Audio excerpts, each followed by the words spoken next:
Hey everyone, welcome back to the channel.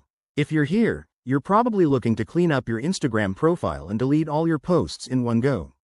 With Instagram's updates in 2025, this process has become super straightforward, but we'll walk through it step by step to make sure you do it safely and effectively. Let's dive right in. First off, why would you want to delete all your posts? Maybe you're starting fresh, protecting your privacy, or just decluttering your feed. Whatever the reason, it's a smart move in today's digital world. Now, remember, once you delete your posts, they're gone for good, so double check before you proceed. To get started, open the Instagram app on your phone or log in on your computer. Head to your profile by tapping the profile icon in the bottom right corner. Next, tap the three horizontal lines in the top right to open the menu and select Settings.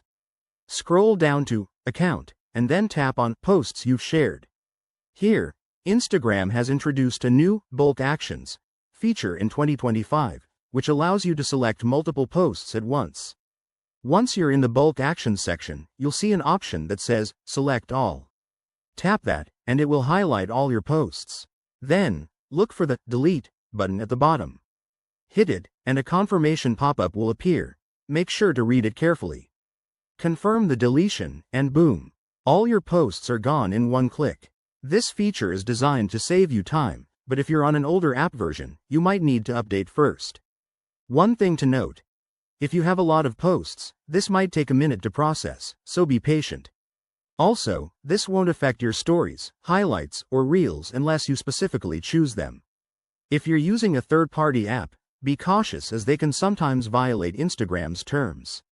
There you have it, folks. You've just learned how to delete all your Instagram posts in one click for 2025. If this helped, give this video a thumbs up, subscribe for more tech tips, and drop a comment below if you have any questions.